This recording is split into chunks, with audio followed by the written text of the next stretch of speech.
कहा जाता है कि हैंडराइटिंग बोलता है। आप सोच रहे होंगे कि हैंडराइटिंग कैसे बोलता है। इसका जवाब है, यदि आप 10वीं या 12वीं का बोर्ड परीक्षा देते हैं तो आपकी कॉपी जांच के लिए कहीं ना कहीं किसी टीचर के पास अवश्य जाती होगी। उस जगह उस टीचर को आपके बारे में कुछ भी नहीं पता होता है कि आप क्लास में टॉपर हैं या मॉनिटर हैं या आप क्या हैं। वहां पर आपका सुंदर हैंडराइटिंग ही आपके बारे में बताता है कि आप कितने इंटेलिजेंट हैं और आपके अंदर क्या टैलेंट है। दूसरी बात, शिक्षक जो भी कॉपी चेक करता है वह भी एक इंसान है, कंप्यूटर नहीं। जिस प्रकार हम और आप अच्छा चीज देखकर प्रसन्न हो जाते हैं, ठीक उसी प्रकार शिक्षक भी अच्छी हैंडराइटिंग देखकर खुश हो जाते हैं। यदि हमें टीचर को खुश करके परीक्षा में अच्छा नंबर लाना है तो हमें पढ़ने में मन लगाने के साथ साथ अपने लिखावट में भी सुधार करना होगा। प्रत्येक दिन आप एक अच्छा टाइम टेबल बना लीजिएगा और आप प्रतिदिन अपनी राइटिंग में सुधार कीजिएगा।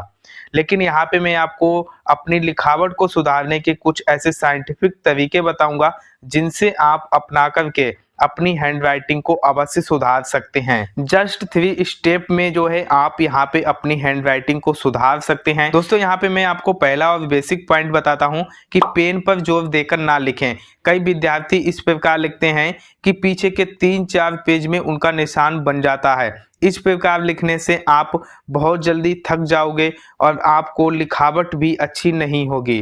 तो दोस्तों, जब भी आप लिखें, यानी कि कॉपी पे जब भी आप लिखने के लिए पेन को पकड़ें तो पेन को ज़्यादा टाइट भी मत पकड़िएगा और आप ज़्यादा दबा कर के ना चलाएं, क्योंकि अगर पेन को दबा कर के लिखेंगे तो आपकी लिखावट में काफ़ी ज़्यादा डिफरेंस होगा, आपकी राइटिंग अच्छी नहीं होने वाली है। तो आज से आप हल्का पेन पकड़ें और आप ज़्यादा दबाकर पेन को ना चलाएं। इसके बाद दोस्तों, हमारा दूसरा स्टेप है, लिखने की स्पीड को कम कीजिए। यदि आपको हैंडराइटिंग में सुधार करना है तो आप अपने लिखने की स्पीड को थोड़ा कम कर दीजिए।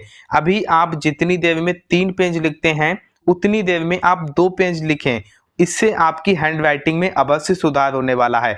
आप जैसे जैसे प्रैक्टिस करते जाएंगे आप स्पीड भी बढ़ा सकते हैं, लेकिन आप अभी थोड़ा सा स्लो लिखने की स्टार्ट कीजिए, यानी कि आप स्लो लिखने की कोशिश कीजिए, जिससे कि आपकी हैंडराइटिंग अवश्य सुधरेगी।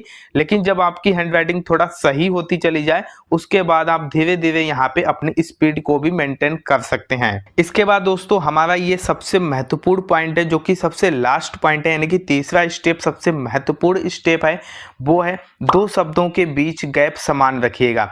ये सबसे महत्वपूर्ण है। यदि आप जब भी लिखना चाहें, हिंदी हो या इंग्लिश हो, आप जब भी हिंदी या इंग्लिश दोनों में से किसी में भी लिखना चाहें, दोनों शब्दों के बीच गैप एक समान होना चाहिए।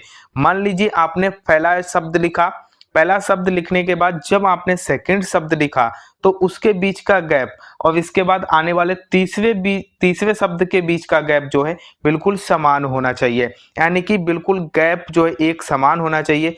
जब आपका गैप एक समान होगा, बिल्कुल स्टेप बाय स्टेप आप एक एक शब्द लिखते जाएंगे समान गैप के साथ, तो यहाँ पे आपकी हैंडराइटिंग बहुत अच्छी लगेगी। इससे ज़्यादा कुछ भी नहीं हो सकता है। कई स्टूडेंट कैसे लिखते हैं कि कहीं पे ज़्यादा गैप दे देते हैं 2 शब्दों के बीच में, कहीं पे बिल्कुल नहीं और कहीं पे बहुत ज़्यादा या बहुत कम।